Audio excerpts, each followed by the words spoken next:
dia, turma do sétimo ano. Vamos para mais uma aula aí de geometria sobre paralelas e perpendiculares. É uma correção aí da atividade proposta, né, da página 76 e 77. Certinho? Vamos lá então. A figura a seguir representa o esboço de um projeto para se construir um telescópio. Letra A. Sabendo que os ângulos A e C em laranja, vamos marcar esses ângulos aí. Nós temos esses ângulos aqui, ó. Esse aqui, que é o ângulo A, e esse aqui, que é o ângulo C. Eles são iguais, né? Eles medem 45 graus. Pergunta quanto mede o ângulo B. Não precisa nem fazer cálculo para isso, pessoal. Que a gente vê, né, que esse foco de luz, né, ele entra aqui pela lente objetiva, e aí ele bate aqui, ó, no ângulo, no lado desse triângulo aqui, ó, que é exatamente onde nós temos aí o espelho, né, do meu telescópio, em branco aqui, a região em branco, e aí forma um ângulo de 90 graus, então não precisa nem fazer cálculo para isso. A gente já observa que B vale 90 graus. Quem fez assim está correto. Agora o que diz a letra B aí, ó. Com que ângulo o raio de luz entra pela lente objetiva e se reflete no espelho? A gente acabou de falar. O raio de luz entra pela lente objetiva e bate no espelho aqui e reflete em um ângulo também de 90 graus. Letra C. Para que o raio de luz que entra pela lente objetiva saia perpendicular à lente ocular, ou seja, né, para que o raio de luz entre pela objetiva e saia pela ocular, formando um ângulo de 90 graus, o que tem que acontecer? Os ângulos D e E devem ser iguais ou podem ser diferentes? Aí, claro, né, pessoal? Para isso acontecer, ó, do raio de luz entrar aqui, ó, pela lente objetiva e aí tocar no espelho formando um ângulo de 90 graus, né? Ou seja, saia o foco de luz perpendicular, né, a essa lente ocular, é óbvio que eles têm que ser iguais, tá? Então a justificativa é o que, ó? Eles devem ser iguais, né? Porque se eles fossem diferentes, o raio de luz sairia torto, né? Então a pessoa não ia ver com precisão aí nesse telescópio. Letra D. Qual é o valor dos ângulos azuis D e E? Olha só, pessoal, quer saber esses ângulos aqui menores, ó, o ângulo D e o ângulo E. E aí, pessoal, vemos que forma um triângulo aqui, o espelho, né? Forma um triângulo. Ó, vou pintar aqui bastante para vocês perceberem um triângulo. E eu tenho aqui, ó, 90 graus. Essa medida é 90 graus. Para mim descobrir essas outras duas aqui, basta eu saber o seguinte, que esse triângulo aqui, pessoal, ele representa metade de um quadrado. Então imagina aí, eu estou pegando um quadrado e dividindo ele na sua diagonal.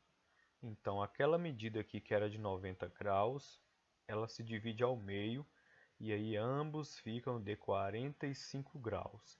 Ou então, pessoal, eu sei que a soma dos ângulos internos de um polígono, quer dizer, de um triângulo, é 180 graus, né? Então, eu sei que aqui eu tenho 90 e aqui eu tenho dois ângulos iguais, porque esse triângulo aqui, ó, ele é um triângulo isósceles, né? Ele tem dois lados iguais. Então, o que que acontece? Se ele tem dois lados iguais, ele vai ter dois ângulos iguais. Logo, se um é de 90 e eu sei que a soma desses ângulos é 180, então dois deles são de 45, justamente os menores, beleza? Nessa 9, pessoal, pede para a gente preencher aí, ó, esse mapa com o nome das ruas. Aí ele coloca aqui, ó, sabemos que a rua Padre Anchieta é oblíqua às ruas José de Alencar e Machado de Assis. Qual que é a oblíqua? Padre Anchieta. Lembra que oblíqua se cruzam, mas não formam ângulo de 90 graus. Então a Padre Anchieta só pode ser essa, ó pessoal. Tá vendo? Não se, quer dizer, se cruza com todas as outras, mas não forma um ângulo de 90 graus. Então a Padre Anchieta é essa daqui que eu marquei de vermelho. E aí o que que acontece, pessoal? Ela é paralela aí a José de Alencar e Machado de Assis. Então eu vou colocar Machado de Assis aqui, ó, e José de Alencar aqui. E aí, ó, o prolongamento de Machado de Assis e o prolongamento de José de Alencar vai se cruzar com o Padre Anchieta em determinado ponto, mas não vai formar um ângulo de 90 graus. Agora, a Rua Duque de Caxias é perpendicular à Rua Machado de Assis. Então, Duque de Caxias forma um ângulo de 90 graus com Machado de Assis. A gente vê isso aqui, pessoal, ó. Exatamente nesse cruzamento aqui delas, temos aí a formação do ângulo de 90 graus, certo? Então, Duque de Caxias eu coloco aqui, e Duque de Caxias fica perpendicular a Machado de Assis e também a José de Alencar. E diz aqui que Tiradentes é paralela a Duque de Caxias. Então, Tiradentes tem que ficar aqui, sendo paralela a Duque de Caxias aqui, certo? Então, nós resolvemos aí então a letra A. É só preencher aí esse mapa aí. E agora a B. Essa é a única possibilidade de se colocar os nomes nas ruas? Claro que não, né? Eu posso estar trocando aí, obedecendo aí o mesmo raciocínio, né? Por exemplo, eu posso, se Duque de Caxias é perpendicular a Machado de Assis, e eu poderia muito bem colocar Machado de Assis no lugar de José de Alencar. Porque diz aqui, ó, Tiradentes, onde é que está aqui? Tiradentes é paralela a Duque de Caxias. Mantendo Duque de Caxias paralela a Tiradentes, eu posso trocar José de Alencar com Machado de Assis tranquilamente. Então existem outras possibilidades de se fazer aí, colocar os nomes nessas ruas aí. Letra C. Além das informações dadas, afirmássemos que a Rua Tiradentes é perpendicular à Rua Padre Anchieta, seria possível colocar nome das ruas no mapa? Nesse caso, pessoal, não, né? Porque nós vimos lá que a Rua Tiradentes, se a gente observar, né, o que ele está propondo aí, a Rua Tiradentes seria ao mesmo tempo perpendicular e oblíqua, o que não pode acontecer, certo? Essa é a justificativa. Número 10.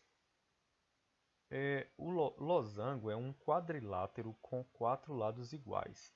De acordo com essa definição, qual é o ângulo formado pelas diagonais do losango, pessoal? Para isso, ó, era bom você desenhar o losango, aqui está o desenho dele, e aí você faria aqui as diagonais, ó, desse vértice, liga até esse vértice, ó, e desse vértice liga até esse vértice, tá aí as diagonais.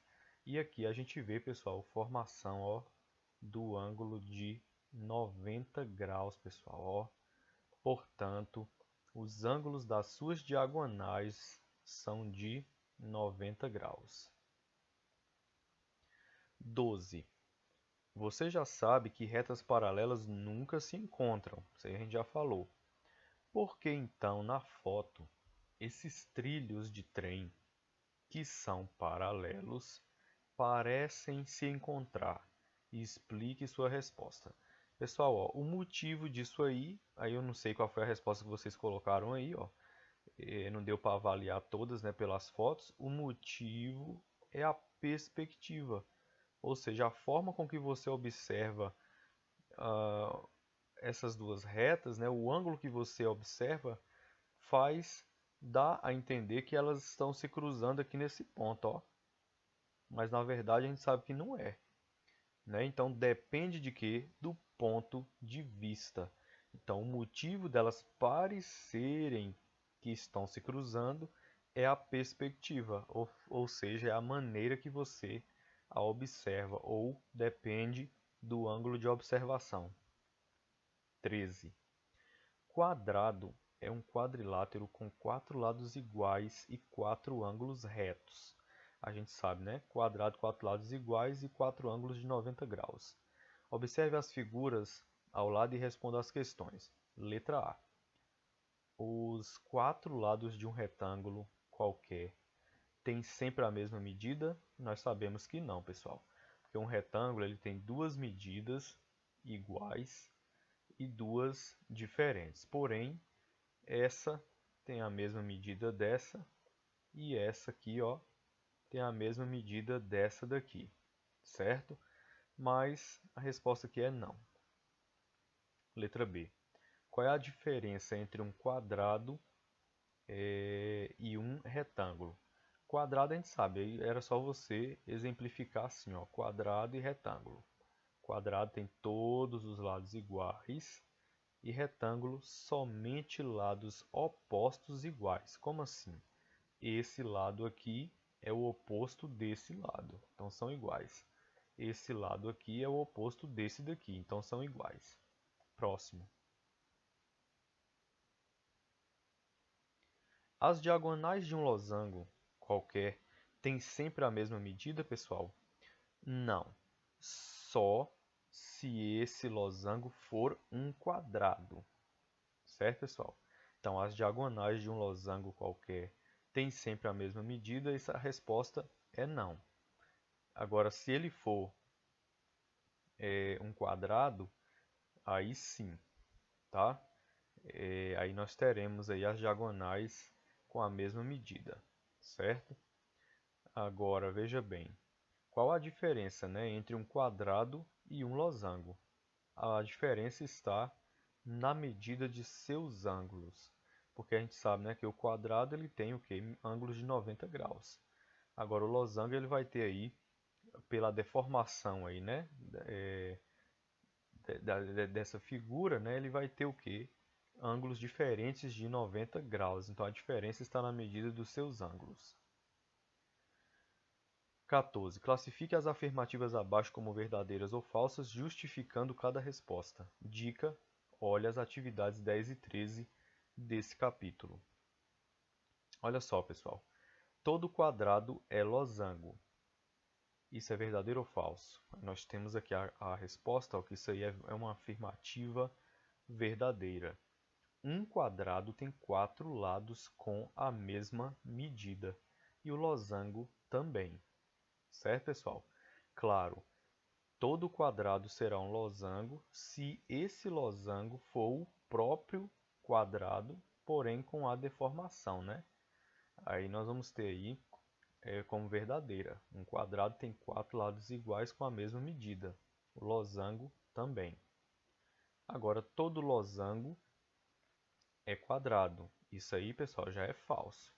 Eu posso dizer que todo quadrado é losango, porque eu posso pegar esse quadrado aqui, deformar ele e ele vira losango, certo? Agora, nem todo losango eu posso dizer que é um quadrado, né, pessoal? E aí, no caso aqui, quando eu afirmo que todo losango é um quadrado, isso é uma informação falsa. Há losangos cujos ângulos têm medida diferente de 90 graus, certo, pessoal? Letra C. Todo retângulo é paralelogramo. Olha aí, pessoal. Isso é uma informação verdadeira, viu, pessoal? O que é paralelogramo? Deixa eu tentar desenhar aqui, ó. Essa figura aqui, ó. Paralelogramo, ó.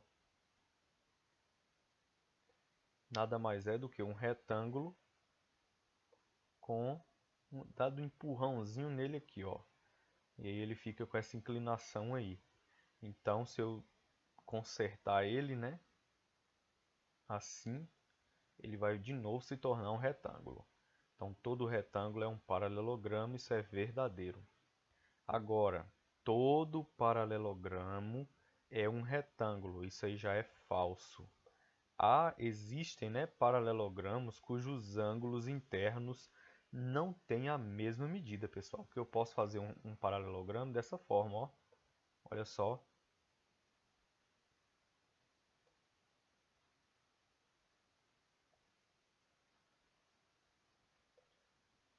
E aí, ele acaba se tornando aí trapézio, tá?